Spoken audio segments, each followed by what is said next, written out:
Hey guys, welcome back to WallBuilders. We are in our religious and faith section where we try to highlight some of the faith from early America, specifically some of the founding fathers, where a lot of people just don't know a lot about the role of faith, the Bible, Christianity, and how vital it was in early America. I mean, a lot of people, schools, textbooks, and things, they completely take out any sort of faith aspects in any of the discussions about the beginning of American Revolution and really the founding institutions as well. So we wanted to take some time, head back to the Revolutionary War period. This is our Revolution Week, and talk about some of the pastors, ministers, and ideas which really laid the foundation for the American Revolution. We've got a ton of artifacts here. Yesterday, we laid out in the Declaration there's 27 grievances. If you back up to Jefferson's original draft, there was even more, but some of those were filtered and some of that was changed.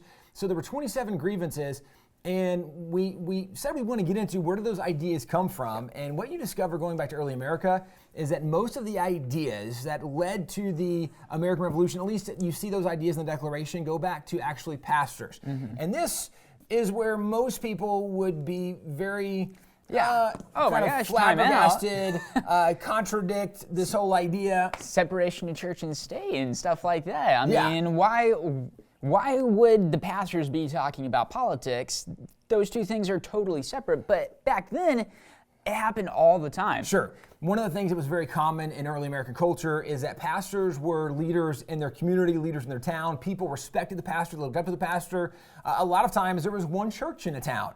And so that's where everybody would go when you would congregate. And so the pastors really did play a major role. For those that have studied history, you know that even many of the state leaders, leaders of state militias, some of even Washington's generals were originally pastors who got involved in the process. So let me back up. A lot of the ideas that led to the revolution came from early pastors, and we have books that document that. This is one from Alice Baldwin. She was a professor at Duke University back in the early mid-1900s, and she has a book called The New England Clergy in the American Revolution, where she goes through a lot of the things that happened, a lot of the role of pastors, a lot of the influence. At the back of the book, she summarizes the role of pastors. And she explains it. She says, "There is not a right asserted in the Declaration of Independence which had not been discussed by the New England clergy before 1763. So over a dozen years before there was ever a Declaration of Independence, there was a group of pastors who were leading the charge, who were really kind of explaining what the Bible says related to issues. And so pastors were shaping the thinking of people involved. And you actually can find a lot of these sermons online and other places. This is actually a collection that was done, and all of it are just political sermons of the founding era. Starts in 1730 and then even goes up after the Revolution, but kind of that first generation of founding fathers. Hundreds and hundreds of sermons. We own hundreds of the sermons. In the back room we showed you guys last week where those are kept.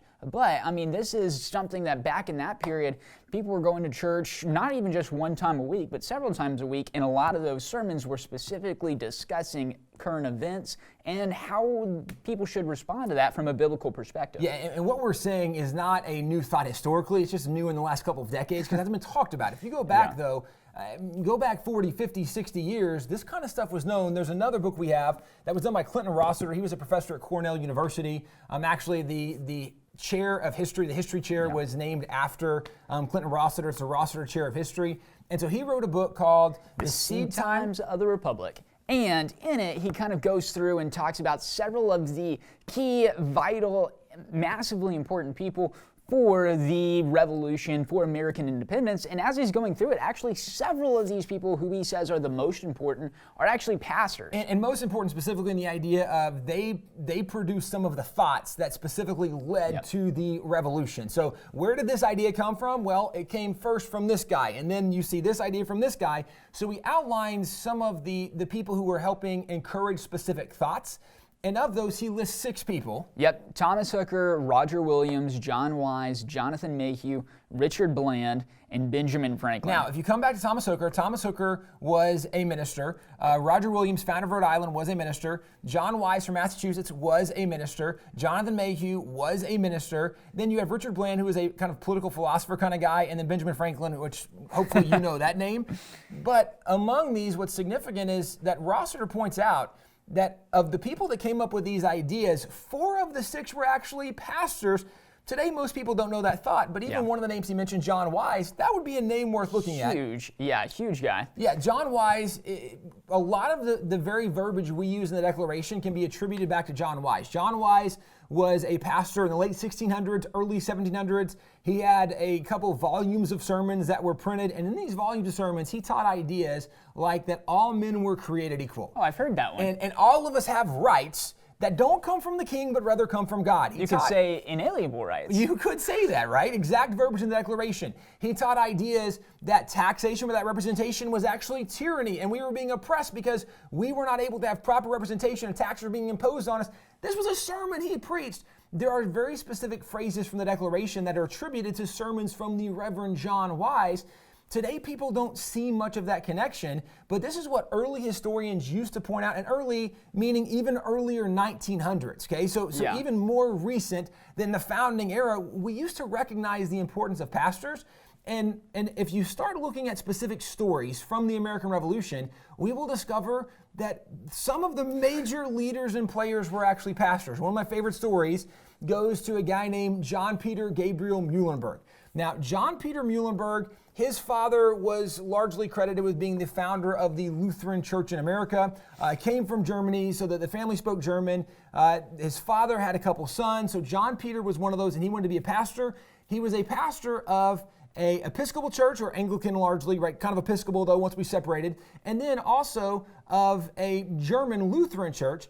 But he pastored in early, 1776. But as he's pastoring, in January 1776, so early on, before we've officially declared independence, he's also part of the state legislature. So he goes to Williamsburg, Virginia, which is where he's pastoring in Virginia. And while he's in Virginia, in January, 200 British soldiers came into Williamsburg, and at this time they decided that they were going to seize what they thought to be military supplies. And so they went door to door, taking any guns, any powder. They would go to the town and take everything from the town. Well, as this happened, Patrick Henry, who was there at the time in Williamsburg, he is not going to stand for this. He rallies people. He gets thousands of farmers to come together. They go after these 200 British soldiers. They surround them. And Patrick Henry has kind of explained to the men with him that we're not going to put up with them stealing from us, because at this point we are still British colonists. We have the rights of British citizens because this is our nation and they're violating our rights. They're not respecting us as citizens. So they go surround the British soldiers. The British commanding officer is told you have two options. You either can purchase all of these things at the price we tell you, because that way you're not stealing, or free market. Or you can return them because you're not going to steal from us. And the British officer, I mean, you can imagine, surrounded by thousands of people, even though his 200 soldiers did have all the guns, they're single-shot muskets. So yeah, we talked about them yesterday. I mean, they're useful, but you're not going to hold off thousands of people with 200 guys. And so he says, we're so sorry, you can have all your stuff back. Well, as they give the stuff back, Patrick Henry then comes back and gives this kind of impassioned speech telling all of the delegates who are there that this is an act of war. Yeah. And at this point, George Washington has already written to Virginia, because we've already had the Battle of Lexington, the Battle of Concord, right? The shot heard around the world's already happened, the Battle of Bunker Hill. A lot of stuff has already unfolded. So Washington has sent letters to various of his friends, people in different areas, and he's actually already sent a letter to John Peter Muhlenberg, who was a pastor, saying, hey, can you help build a militia in your area? Well, John Peter Muhlenberg has just seen what the British has done. He's convinced we have to oppose the British from violating our rights, from stealing our stuff, from doing these things.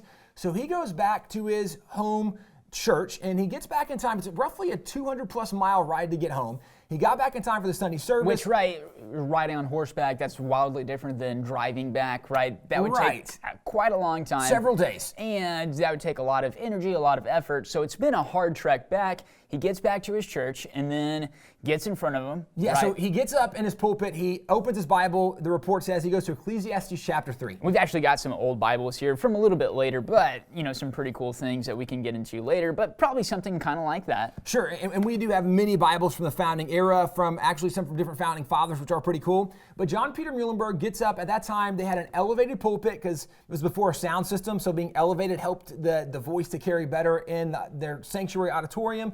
So he gets up in his pulpit, opens up the Bible to Ecclesiastes chapter 3, and tells them there's a time, a season, purpose for everything under heaven.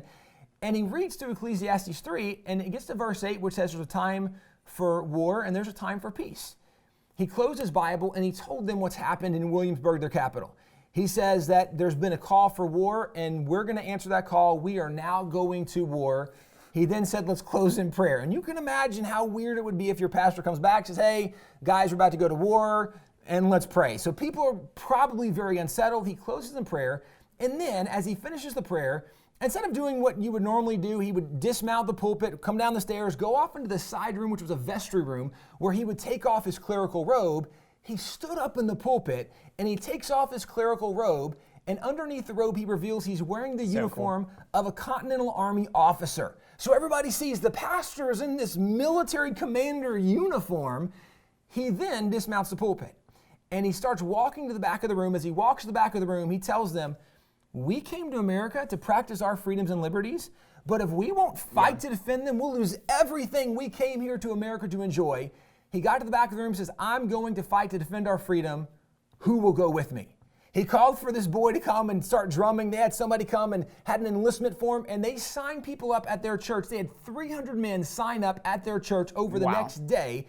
They became the 8th Virginia Brigade, and this was John Peter Muhlenberg, who was a pastor, who now became a military officer. He actually achieved the rank of Major General. He was there at Yorktown with the surrender of Cornwallis. He's actually in the very famous painting. He became a very significant military commander, serving under Washington, served with General Lafayette throughout the Revolution. This is a signed document from this is Muhlenberg. Signed by him, and you can see actually up here, this is an official government document. His name is right here, P. Muhlenberg, in his distinctive signature, and you can kind of tell this is on a vellum document, which means it's made out of animal skin, which is why it's so well preserved and so hardy. I mean, this will probably keep on going just about the same condition it's in for, hundreds Lord of years willing, at least, a couple hundred years. Could be thousands, but we'll see. That's his signature right there. Major General underneath George Washington was a pastor. Just an incredible story. He served the state of Pennsylvania as a state legislator. When we actually do the Constitution, he and his brother actually both are elected to be congressmen. And this is significant because his brother, Frederick Augustus, when John Peter initially takes off the robe, he's a Continental Army officer, he's calling people to actually join in the revolution. His brother Frederick pastored in New York and found out what his brother did in Virginia and starts writing him letters. Writes, tells him, you're completely wrong. This is not the role of a pastor. Pastors aren't supposed to get in politics. Certainly not supposed to get, in war. And at any rate, we shouldn't be rebelling at all because the English are our friends, and this is just a misunderstanding. And he says to his brother, look, if you want to be a soldier, but don't try to be a pastor and a soldier, right? Almost as if that was dishonoring to being a pastor. And John Peter wrote him back and said, look, the only reason that you have the freedom to even preach in your pulpit is because there's people like me fighting to defend your freedom. Yeah. And Frederick disagrees, says that's not true. Well, the reality was the British didn't really kind of invade New York at the same time that they were dealing with Virginia. And so the British in 1777 go marching into New York. At this point, Frederick Augustus knew that there was kind of a problem with the British coming. He sent his family outside the city to go be safe. He stayed in the city and he watched. When the British came to town, the British at this point were already blaming pastors for a lot of the stirred up emotions and feelings, a lot of the problems that were happening. And so what was common is pastors would have their churches destroyed when the British would come to their town. So there were 19 churches in New York City. The British burned 10 to the ground. They destroyed the other 9. Frederick Augustus watched as his church was destroyed. And this had an effect on him, right? Yeah, at this moment. All of a sudden, he was like, you know what? My brother's right. Right. This major epiphany. Oh my gosh. Okay, yes. British violating our rights. So at this point, he decided he wanted to get involved. He goes back to Pennsylvania. He gets elected to a state position of Pennsylvania, becomes a Speaker of the House of Pennsylvania. When we actually do the Constitution, we have a federal Congress. Frederick Augustus and John Peter Muhlenberg are both elected to the federal Congress. Both of them helped do the Bill of Rights. In fact, Frederick Augustus becomes the very first Speaker of the House of U.S. Congress. His picture is hanging outside of the U.S. Congress building where the House still operates and resides today. And what's interesting about this is, as he had this epiphany that I need to get involved, becoming the very first Speaker of the House, not only does he help with the whole drafting and framing of the Bill of Rights, when the Bill of Rights is finally done, there's 2 signatures that appear on it. It is the Speaker of the House and the President of the Senate. The President of the Senate is the Vice President. So John Adams, and then Frederick Augustus, which was a pastor. And this is one example. Yeah, what a transition, going from being completely, kind of pro-British, anti-war, to now all of a sudden spending a lot of effort, a lot of his time advocating for these rights, these liberties, both at the state level and then at the federal level, all the way up to putting his name on the Bill of Rights. Yeah, and we can look at dozens more pastors. Some great examples you can look up are Jonas Clarke, James Caldwell. Oh my gosh, we have some documents from both those guys. Right, Jonas Clarke, he was the guy who led the church out, that really was the militia during the Battle of Lexington. So the very first thing, Jonas Clarke, this is actually a sermon by him. It was given April 19th, 1776. This is 1 year after the Battle of Lexington happens, and he talks about it, right, to commemorate the murder and bloodshed and the commencement of hostilities between Great Britain and America. So this is a really great sermon by him. Yeah, the famous painting of the shot heard around the world, the Battle of Lexington, there were it's argued whether there were 700 or 800 British that were there, but what we know is hundreds of British went up against roughly 70 plus Americans. Well, those 70 Americans, it's largely believed that all of them came from the church of the Reverend Jonas Clarke. So he had been equipping them and training them and prepping them for this very moment. He also, at the time when the shot heard around the world happened, John Hancock, Sam Adams were both staying at his house. So they're off on the hillside watching this whole thing unfold. Well, he's one example. You have James Caldwell, we mentioned as well. He's another pastor you can look at. And we actually have dozens of documents from various pastors involved. This is a letter from him. Right here, you can actually see his signature, James Caldwell. He was one of the leaders of the forces in New Jersey, so he was very engaged in the process. He also was a pastor during that process, so he would do services as the militia from New Jersey were going in these various conflicts. But the point is, as you look back, historians have documented that pastors were the ones who largely shaped the thinking and the ideas, and we can point to pastors who not only shaped the thinking and ideas, but were engaged in the very process. We're commanding officers of militias or of the military. We're part of the first Congress shaping the Bill of Rights. Today, we just don't recognize and give very much credit to the role that pastors played in the shaping of the nation. But certainly, as you look back at the actual documents, what you see is that the role of pastors was very pivotal in America becoming the nation we have become. If you want to know more, on the WallBuilders website, we have so much on the role of pastors, the role of clergy. we even have a book on it. Yeah, we have a book, we have a DVD, we have a CD, we have an MP4, MP3.